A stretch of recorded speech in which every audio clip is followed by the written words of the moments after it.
салом алейкум бачаҳо, бо шумо боз ман Нуриддин. Хабарҳои асосии ҳафтаи гузаштаро мо имрӯз дида мебароем.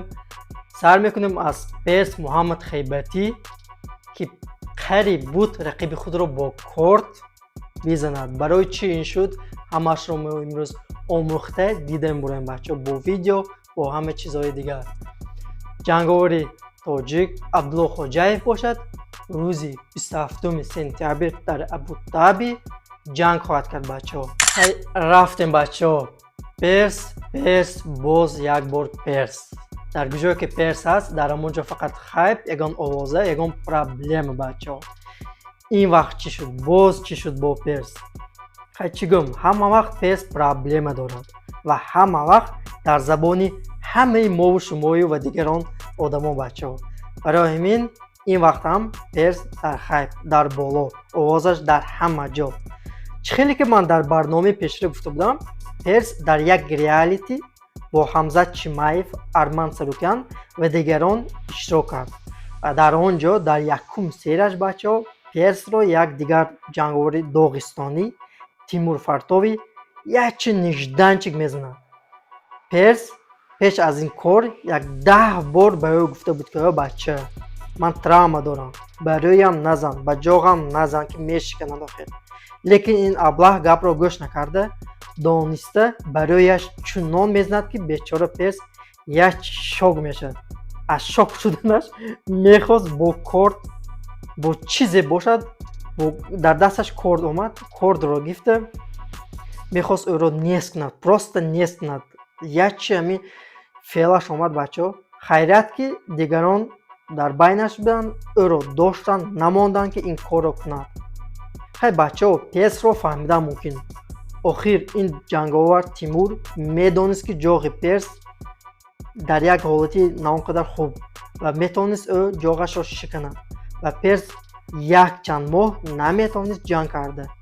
Бачаҳо, ина бинед, агар якум серияшро надида бошед, метавонед ба YouTube даромада бинед. Дар он ҷо дар поиск хайп реалити нависед, худаш хайп мебарояд, дар он ҷо ҳамашро мебинед.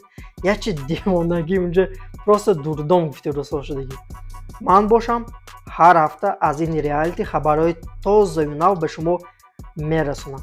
Дар оянда ба фикрам дар дуввум серияш перс бо ҳамин Тимур ҷанг хоҳад кард ва ман боварӣ дорам ки перс гуфти худамон бо ин масъалаша ҳал мекунад. Барои ҳамин бачаҳо ҳатман ба канали ман подписаtsiya кунед ки ҳафтаи оянда давоми ин девонагиро бубинед. Дар он ҷо якчи комедия бисёр шуда истодааст. Дар он ҷо бародари перс Али Хайбатӣ ба Тимур телефон карда, занг зада, мегӯяд ки бача, ту чӣ кор кардӣ? Якчи гапҳои хеле зӯру хандаовар мезанад, пасту баланд. Ин суханҳоро шумо метавонед дар телеграми ман даромада дар он ҷо шунавед. Аудиозапис гуфтин гап аст, дар он ҷо ҳамаш аст. Дароед шунавед, албатта гӯш кунед. Ин як чӣ гӯям, ин як комедия аст бачаҳо. Рафтем хай ба ҷанговари дигари тоҷики мо Абдулло Хоҷаев санаи 27 сентябр дар Абу-Даби бо ҷанговари қавқазӣ Гамид Хизриев ҷанг хоҳад кард.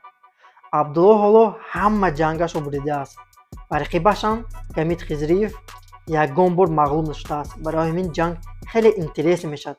охир мефаҳмед, яке аз инҳо дар ин ҷанг метавонад мағлуб шавад.